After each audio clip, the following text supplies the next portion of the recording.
Assalamualaikum. My name is Hamala Khan and I am a clinical nutritionist at City Hospital Kasoor and an internship instructor at Premier Group of Colleges. So आज के जो हमारा topic है सेहतमंद ज़िंदगी के लिए डाइट प्लान।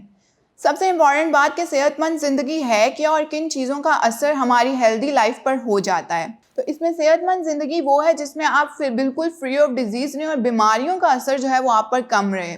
इसके अलावा कौन सी ऐसे फैक्टर्स हैं जो हमारी सेहतमंद ज़िंदगी को अफेक्ट कर रहे होते हैं। तो उसमें सबसे इम्पॉर्टेंट फैक्टर आपके वज़न की बहुत ज़्यादा कमी या वज़न की बहुत ज़्यादा ज़्यादती है।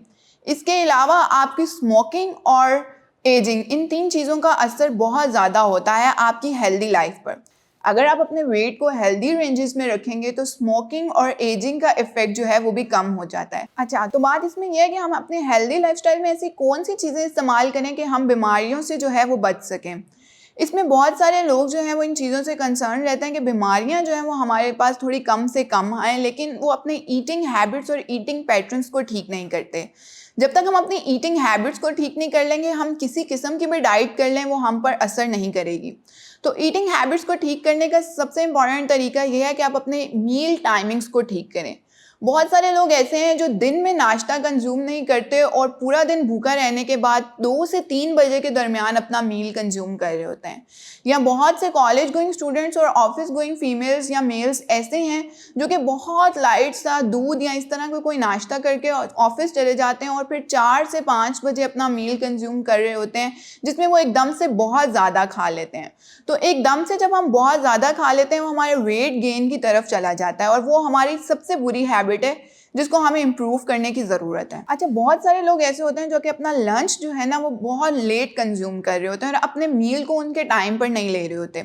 इसके अलावा बहुत सारे लोग ऐसे हैं जो मिड मॉर्निंग स्नैक और इवनिंग स्नैक को इग्नोर कर देते हैं और उसमें कुछ खा नहीं रहे होते हैं। या बहुत सारे लोग समझते हैं कि दिन का एक मील जो है वही इम्पॉर्टेंट है, हालांकि ऐसा नहीं है।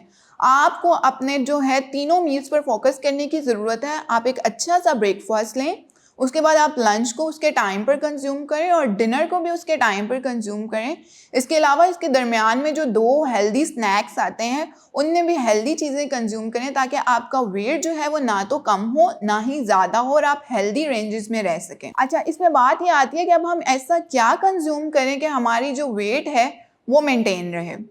हेल्दी लाइफस्टाइल के लिए सबसे पहले और सबसे इम्पॉर्टेंट चीज़ जो है वो बहुत आपने फूड ग्रुप्स में से अपनी चीज़ों को चूज़ करना है। बहुत सारे लोग एक चीज़ को चूज़ कर लेते हैं और बाकी चीज़ों को इग्नोर कर देते हैं और बहुत सारे लोग जो डाइट की तरफ रहते हैं वो फैट डाइट्स की तरफ चले जाते हैं, जिसकी वजह से न्यूट्रिएंट्स की कमी उनकी बॉडी में हो जाती है और अल्टीमेटली वो उनको डिफरेंट किस्म की डिजीज़ पर ले जाती है।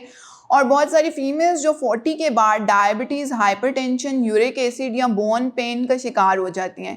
इसके अलावा बहुत सारी टीनेज फीमेल्स ऐसी हैं जो अपने डाइट का ख्याल नहीं रखती, जिसकी वजह से पीसीओएस और हार्मोनल इश्यूज़ की तरफ वो चली जाती हैं। तो बात यह है कि हम अपनी डाइट को कैसे इम्प्रूव कर सकते हैं। अच्छा, इसमें सबसे पहले हम क्या करेंगे कि हमें अपना कार्ब्स जो होते हैं यानी रोटी और चावल, उनकी कंजम्पशन को देखना चाहिए कि क्या हम चावल और रोटी दिन में अगर एक दफ़ा कंज्यूम करें तो हम एक ही दफ़ा सारे दिन का तो कंज्यूम नहीं कर रहे।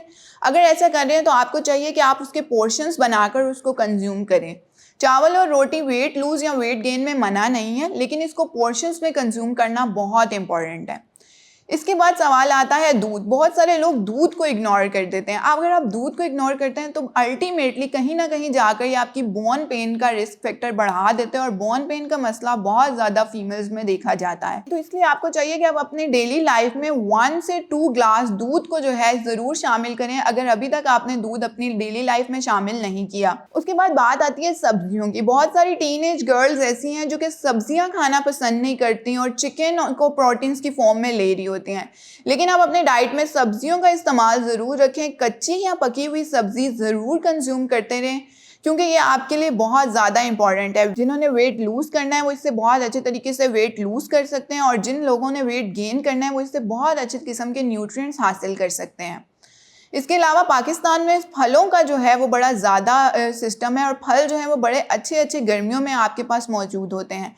आप कोशिश करें कि अपने फलों की सर्विंग भी 2 से 3 ज़रूर रखें। दिन में सेब, आड़ू, खुमानी, आलू बुखारा, आम, इस तरह के फल जो हैं उसको कंज्यूम करते रहें। बहुत सारी फीमेल्स जो हैं वो फलों की जगह फ्रूट जूसेस का इस्तेमाल करना पसंद करती हैं। आप कोशिश करें कि फलों के जो न्यूट्रिएंट्स हैं वो आप फल से ही लें। फ्रूट जूसेस के थ्रू हमें एक्चुअली वो न्यूट्रिएंट्स नहीं मिल रहे होते जो हमें फ्रूट से मिल रहे होते हैं, क्योंकि जब फ्रूट आपका ब्लेंड हो जाता है वो न्यूट्रिएंट्स जो हैं वो उसमें से डिस्ट्रॉय हो जाते हैं, इसलिए आप फ्रूट को रॉ फॉर्म में कंज्यूम करें तो वो आपके लिए बेटर है। इसके बाद बात की जाए दही की, दही का इस्तेमाल भी बहुत ज़्यादा लोग कम करते हैं। आप कोशिश करें कि दिन में हाफ बाउल, बिल्कुल हाफ बाउल दही का ज़रूर इस्तेमाल करें ताकि न्यूट्रिएंट्स भी आपको प्रोवाइड होते रहें और आप अपनी हेल्दी रेंजेस में भी रह सकें। अच्छा, इसके अलावा एक बड़ा इंपॉर्टेंट पॉइंट है, बहुत सारे लोग प्रोटीन्स में सिर्फ चिकन का इस्तेमाल करना पसंद करते हैं, रेड मीट और लेंटल्स का इस्तेमाल करना पसंद नहीं करते। आप कोशिश करें कि चिकन के साथ साथ उसका अल्टरनेट लेंटिल्स, दालों का इस्तेमाल ज़रूर रखें अपनी डाइट में। दाल दिन में 1 दफ़ा या हफ्ते में 3 से 4 दफ़ा ज़रूर कंज्यूम करें। प्रोटीन जो आप दाल से ले रहे हैं वो बहुत अच्छा सोर्स है प्रोटीन का, बजाय इसके वो फीमेल्स जो चिकन को कंज्यूम कर रही होती हैं, क्योंकि इससे हार्मोनल इश्यूज़ का रिस्क जो है वो बहुत ज़्यादा हो जाता है। तो आई होप कि अब सेहतमंद ज़िंदगी के लिए ये चीज़ें आप अपनी डाइट में ज़रूर शामिल रखेंगे। अच्छा, इसमें सबसे इंपॉर्टेंट चीज़ है कलौंजी। बहुत सारी 40+ फीमेल्स जो हैं वो अपनी डेली लाइफ में कलौंजी के साथ दानों का इस्तेमाल ज़रूर करें, क्योंकि इससे आप बहुत सारी बीमारियों से जो हैं वो बच सकते हैं। तो आई होप कि ये डाइट प्लान जो है वो आपको समझ आया होगा और आप अपने हेल्दी लाइफस्टाइल को मेंटेन रखने के लिए इन चीज़ों को अपनी डाइट में ज़रूर शामिल करेंगे। किसी भी फूड ग्रुप को बिल्कुल इग्नोर मत करें। हर फूड ग्रुप से अपने अपने न्यूट्रिएंट्स मिलते हैं और हर न्यूट्रिएंट आपकी बॉडी के लिए बहुत ज़्यादा इंपॉर्टेंट है। खुश रहें, अपना ख्याल रखें। Thank you.